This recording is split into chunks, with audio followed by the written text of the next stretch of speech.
ఒక గిన్నె తీసుకొని డిటర్జెంట్ లిక్విడ్ ఒక స్పూను. లిక్విడ్ లేకపోతే సర్ఫ్ అయినా యూజ్ చేయొచ్చు ఒక స్పూను. అది కూడా లేకపోతే షాంపూ అయినా యూజ్ చేయొచ్చు. తర్వాత ఒక స్పూను దొడ్డుప్పు, ఒక స్పూను సోడా. ఈ మూడింటిని వేసుకొని బాగా హీట్‌గా ఉన్న వాటర్‌ని అయితే ఒక 2 గ్లాసెస్ అయితే యాడ్ చేసుకోవాలి. తర్వాత ఒక హాఫ్ లెమన్ చెక్క అయితే పిండుకోవాలి. లెమన్ లేకపోతే వెనిగర్ అయినా యూజ్ చేయొచ్చు ఒక స్పూను.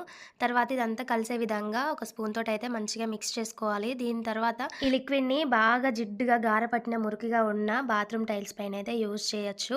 ఇప్పుడు నేను ఇక్కడైతే బాత్రూమ్ పైన టైల్స్ పైన అయితే వేసి ఒక 2, 3 మినిట్స్ అయితే బాగా చీపురుతోటైతే రబ్ చేశానండి. రబ్ చేసి ఒక 10 మినిట్స్ అలానే ఉంచి మళ్ళీ ఒకసారి 2 మినిట్స్ అట్లా రబ్ చేసి వాటర్ కొట్టేస్తున్నాను. మనకి ఈ లిక్విడ్ అయితే హార్పిక్ లేని టైంలో అయితే బాగా యూజ్ అవుతుందండి. వీక్లీ వన్స్ హార్పిక్‌తో క్లీన్ చేసుకున్నా కూడా డైలీ ఈ లిక్విడ్‌తో బాత్రూమ్ క్లీన్ చేసుకుంటే బాత్రూమ్ అయితే చాలా నీట్‌గా శుభ్రంగా ఉంటుందండి. టిప్ నచ్చితే లైక్ చేయండి. మూల మూలకి మురికిలాగా ఉంటుంది కదా! అటువంటి మురికి కూడా పోతుందండి.